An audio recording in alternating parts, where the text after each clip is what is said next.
Oi, pessoal, tudo bem? Antes de mais nada, se hidrata, porque ó, minha voz está até um pouquinho rouca. Eu não sei onde vocês estão, mas aqui em Minas está muito seco, aqui em BH pelo menos, então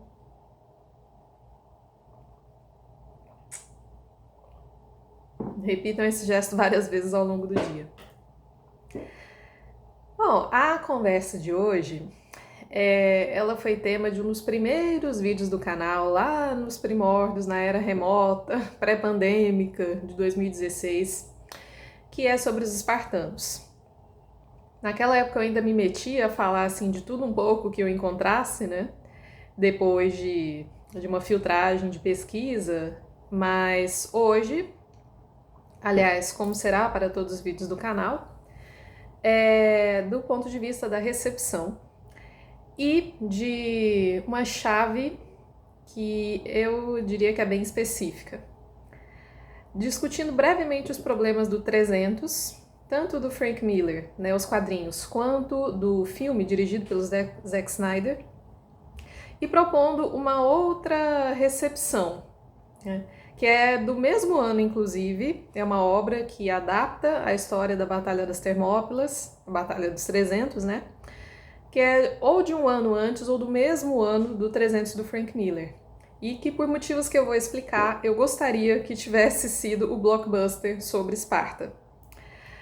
Bom, como muitos de vocês, eu fui apresentada a história dos 300 novinha. Eu tinha meus 15 anos de idade quando 300 estreou, lá em 2007. E é uma coisa muito pop, né? É um filme que tem a mesma cara, o mesmo visual dos quadrinhos, o que é uma coisa impressionante, né? Ficou... Você vê que é ao mesmo tempo muito estilizado, nada daquilo ali é natural, né? Não é, se eu for pro Peloponês, pra região do Peloponeso, onde ainda hoje existe a cidade de Esparta, se eu for para o Passo das Termópilas, que também existe, embora tenha mudado bastante, né? Afinal, são mais de 2.500 anos entre a nossa época e a época da Batalha das Termópilas, você não vai ver a paisagem como aparece no filme, né? Ela é toda feita em computador e é proposital para ficar o mais próximo possível do visual dos quadrinhos. Nós temos homens hipermasculinizados, super-homens, né? Muito viris, musculosos, que gritam, bradam e vão defender a sua pátria. Essa é uma palavra muito moderna, né? Mas a sua terra, a sua família, da ameaça do estrangeiro, né? Que é sempre o persa, o que vem do Oriente, e por aí a gente já vê como esse é um discurso problemático. Mas eu não vou negar, eu fiquei encantada com o filme. Eu fui atrás de pesquisar na época, né, com a Wikipédia, e tem artigos da Wikipédia que são genuinamente bem feitos, né, que são bem completos, que indicam as fontes. E eu realmente tive uma fase espartana ali na adolescência. Quando eu vim, para a conversa não ficar longa demais, mas quando eu vim a conhecer academicamente, né, como Esparta é pesquisada, como a Batalha das Termópilas é pesquisada, e isso sem ser especialista, viu, gente? Posso deixar links aqui, direcionar vocês a quem se dedica a estudar Esparta, e temos aulas dessas pessoas, videoaulas muito boas. Mas o que eu posso dizer aqui como uma acadêmica amadora nessa parte, né? Esparta não é a minha área, embora eu tenha virado uma espécie de xodó, algo que em algum momento da vida eu gostaria de pesquisar um pouco mais a fundo. Aí eu vim a entender por que esse discurso apresentado pelo Frank Miller e pelo Zack Snyder precisa ser olhado com muito cuidado, né? Porque quando a gente, dois problemas centrais, eu diria, a gente tende a achar que, especialmente quando o filme faz muito sucesso, né, a adaptação faz muito sucesso, tem sempre a dúvida, é fato ou fake, né? O quando aquilo ali é mentira. Mentira não é uma palavra boa. O quando aquilo é uma ficção, é uma liberdade artística, e o quanto realmente foi o que aconteceu. E o discurso, tanto dos quadrinhos quanto do filme, é um discurso muito, eu diria até mais nos quadrinhos, tá bem assim arraigado ali, é uma coisa anti-Oriente. E por que isso é complicado? Porque que isso precisa ser sempre visto com o máximo de cuidado possível porque isso influencia a forma como a gente pensa o Oriente hoje, como a gente pensa, principalmente o chamado Oriente Médio, né? Irã, países árabes, o Irã que um dia já foi a Pérsia, e olha de uma maneira já muito enviesada, né? Já predisposta a achar que não, esses caras não sabem o que é liberdade, esse povo que sempre foi governado por tiranos. E claro, gente, a história, tanto a história passada quanto a história presente do Irã, da Pérsia, é muito mais complexa do que dizer que sempre foi assim, o que não é verdade. E que então é só inverter, dizer que eles sabem o que é bom e a gente não sabe. Nunca é esses dois extremos, tá? A pesquisa séria, ela se compromete sempre com as nuances das situações, dos processos, dos personagens. E para vocês entenderem melhor, lembra de como os persas aparecem no filme ou nos quadrinhos? Quantos personagens são humanos, né? São pessoas assim que não tem ou 2 metros de altura, ou uma roupa toda elaborada, ou feições monstruosas. Lembra dos imortais, né? Aquela guarda de elite dos Xerxes? Existiam os imortais, eles eram conhecidos assim pelos gregos. Não é porque tivesse nada sobrenatural ou monstruoso neles, é porque era tanta gente e era um corpo de elite composto por nobres, às vezes até parentes do rei, né, no caso era o Xerxes, e a história, né, o que chegava para os gregos, deixava eles apavorados, é que assim, não bastasse ser uma guarda de elite. Se um morre, o outro substitui, não na mesma hora, né, mas tem sempre alguém ali numa espécie de reserva para garantir que o número fique igual. É algo que um império bem estruturado e já com muito, né, quando o Xerxes aparece, quando ele reina, esse império já tem um tempo de existência, né? E o que a gente muitas vezes não sabe é que os gregos se admiravam com a existência dos persas, do Império Persa, no Império Aquemênida. Porque, vou dizer outra vez, em parte para deixar vocês curiosos, né, para pesquisarem depois, era um império muito bem estruturado. Estradas que ligavam um ponto a outro, uma administração que não era só tem Xerxes ali e pronto, acabou, tem as satrapias, tem os governadores, né, dessas províncias. Porque, gente, algo tão poderoso não é tão poderoso se não tiver uma rede política, administrativa bem estruturada. É o que a gente vai ver depois em outras formas, né, com o Império Romano ou com o Império Chinês, que é, se não o mais longevo, foi o mais longevo, um dos mais longevos da história, né, até o início do século XX, a forma de governo que vigorava na China era do Império. Então a gente já vê por aí que não era uma coisa só gente esquisita, monstruosa, tirânica, né? Se vocês forem ler o Heródoto, ele vai dedicar muitos capítulos das suas histórias a falar dos persas e com uma investigação que quer ser imparcial, no caso do Ciro, que é o Ciro o Grande, né, o fundador da dinastia Aquemênida. Então o Heródoto vai procurar ali entre os persas os sábios, e os sábios que não estejam tão interessados em rasgar a seda do Ciro, né? Quem possa contar uma história mais, a gente chamaria, mais objetiva. E a gente vai ver que o Ciro realmente era um cara e tanto, para conseguir fundar uma dinastia, unificar uma palavra um pouco complicada, né? Mas unir pessoas de grupos sociais diferentes para fundar um império. O Xerxes vai vir já algum tempo depois do Ciro. E ele vai realmente com força total contra os gregos por questões ali de rebeldia, né? Tinha gregos sob o poder do Xerxes que escolheram se rebelar e ele vai querer retribuição por isso. E isso em si, né, o Xerxes querer, para usar uma palavra mais próxima para nós, vingança por esses servos dele terem se rebelado. E aí, imagina, gente, mudança de perspectiva, isso é sempre bom, é uma prática sempre boa. Você é um império bem estruturado, poderoso, e lá longe tem um pessoal desorganizado, né, que os gregos nunca foram muito unidos, que agora eles estão querendo, eles acham que podem contra mim? Pois eu vou lá mostrar, né? E influencia que a gente conheça a história das guerras entre os gregos e persas, e aí a Batalha das Termópilas é uma de muitas batalhas, de muitos embates. A gente vai ter 10 anos antes das Termópilas a Batalha de Maratona, que aparece lá no segundo 300, que é mais focada entre atenienses versus persas, né? Assim como as Termópilas vai ser focada em espartanos versus persas, né? A gente conhece, né, aqui no Ocidente, mais ou quase exclusivamente por fontes gregas. O Heródoto, para, né, falar, né, de quem eu pesquiso. A gente dificilmente, embora isso já venha mudando há um certo tempo, né, no mundo acadêmico, é difícil a gente saber da perspectiva dos persas essas histórias, né, de conflitos.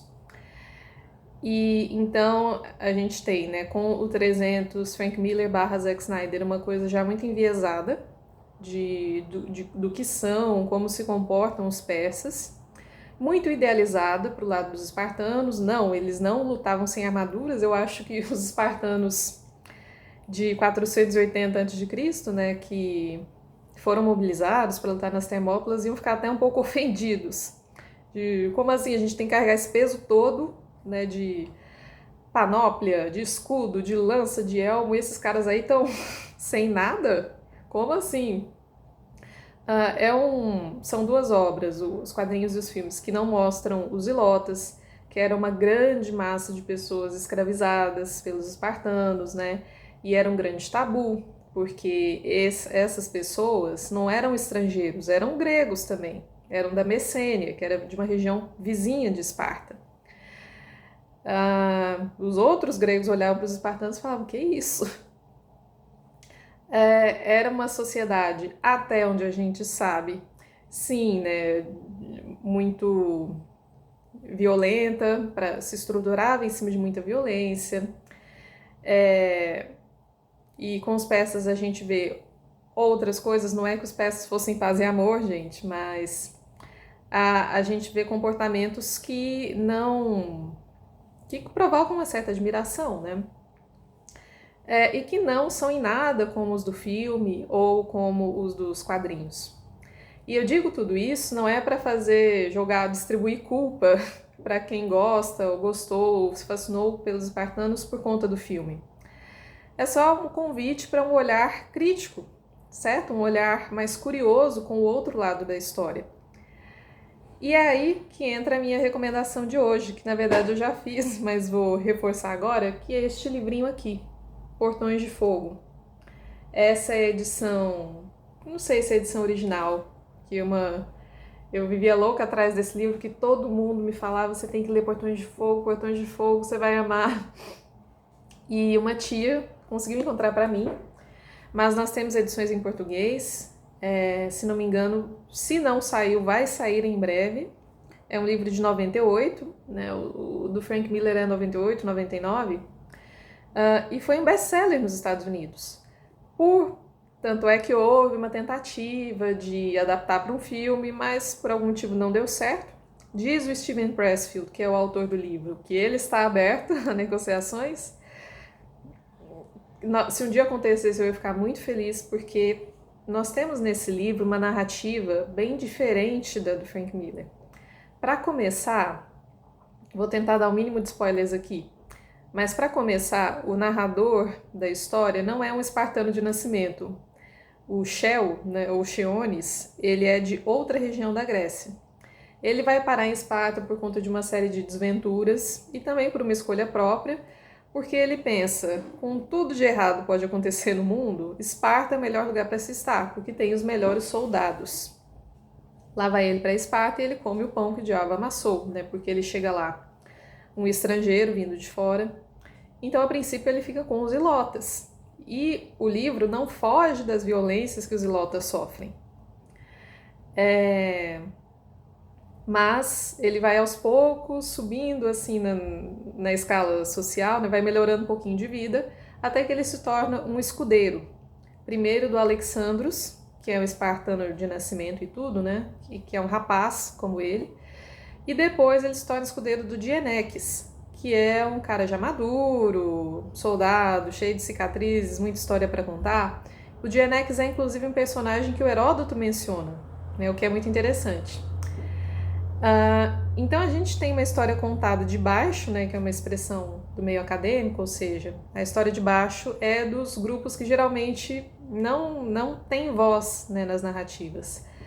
Escravizados, mulheres, os pobres, né? Então o Xiônios começa de baixo e ele, que é um dos poucos sobreviventes da Batalha das Termópilas, deixa Xerxes tão curioso que Xerxes quer saber dele, né, dessa pessoa que cresceu entre os espartanos, que são esses espartanos afinal. E já que eu falei de Xerxes, um dos grandes trunfos do livro é que os persas são gente. Eles têm os mesmos sentimentos, as mesmas emoções, as mesmas curiosidades que os espartanos têm em relação a eles, né? Não tem uma visão de mundo assim tão endurecida, né, de que os espartanos são tudo de bom, os persas tudo de ruim.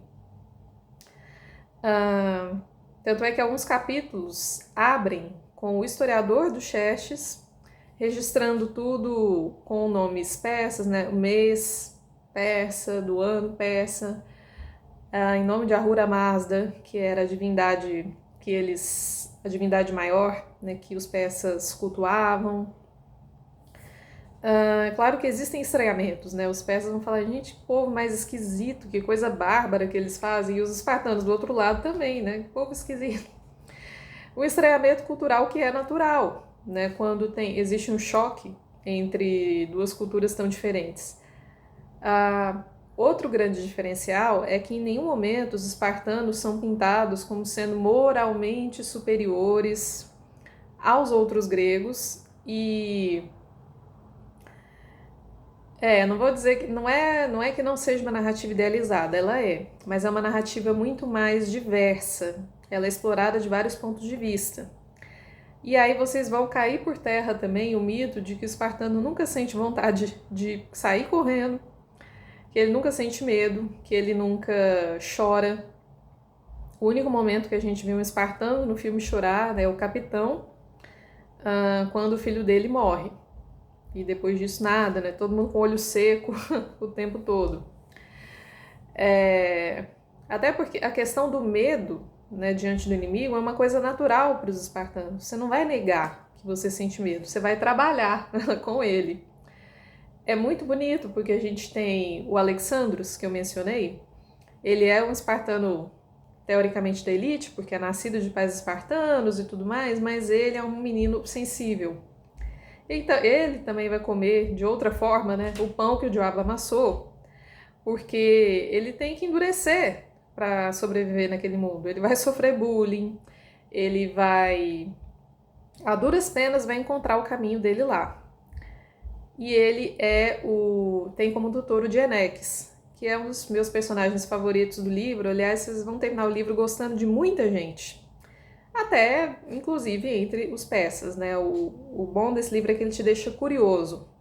É um livro que vai atrás de fontes históricas, é um livro que bebe da fonte do Heródoto, que foi feito com conversas entre Pressfield, que é jornalista de formação, e historiadores e pesquisadores da área de, não só de história, mas também de letras clássicas, de literatura. Deu para ver que foi feito assim com muito cuidado.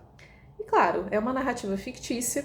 Vocês não vão, depois de ler esse livro, sair sabendo o que era Esparta. Mas, como acontece nas melhores experiências, pode ser que o livro deixe vocês curiosos para pesquisar sobre o que a gente sabe sobre Esparta hoje. Lembrando que é um processo que nunca acaba, né?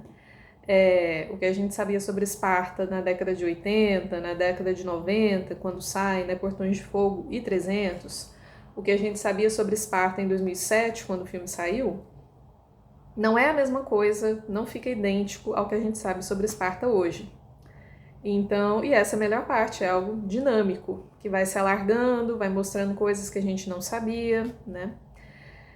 Então, se eu tivesse que resumir, o motivo pelo qual eu recomendo Portões de Fogo a vocês é porque é uma narrativa bastante humanizada. Vocês vão ver os espartanos top de linha, os melhores guerreiros, e por que eles são os melhores guerreiros? São bastidores, muitas vezes são feios, são brutais, mas é um pessoal que tem a sua lógica de amar também. Nossa, o livro é sensacional, gente. É uma narrativa que em muitas passagens é comovente. Você se emociona, né? E é algo que não acontece sempre com o filme. Você vai rir com os espartanos e de uma maneira que não é sempre a do humor ácido. Eles riem de si mesmos. Eles riem, tamo indo, e olha onde a gente se meteu, lá nos últimos dias das Termópilas. Eles realmente parecem gente, né? Eles não são aqueles modelos inatingíveis de heróis do Frank Miller. Eles são gente. Tem coisas que você vai falar, meu Deus, que absurdo. Tem outras que você vai dizer, que coisa bonita nesse livro. Então, fica aqui a minha recomendação, né? Se vocês quiserem ver os espartanos de um outro ponto de vista, assim como os persas, e vão aparecer outros povos aqui, vão aparecer egípcios, vão aparecer citas, inclusive o Gen X teve um escudeiro que é cita, que é um povo ainda mais aguerrido, né? Eles vão falar, não, aquele ali, gente, aquele ali se deixar, ele sai na frente de todo mundo. Vocês vão ver que havia outros gregos ou de outras cidades-estado, de outras regiões da Grécia que também ficaram, né, até o final ali nas Termópilas. É uma narrativa, é um quebra-cabeça bem mais colorido do que o que a gente teve com 300. Pode continuar gostando de 300, tá? Desde que você se sinta curioso com outras narrativas a respeito desse pessoal tão controverso e tão fascinante que são os espartanos.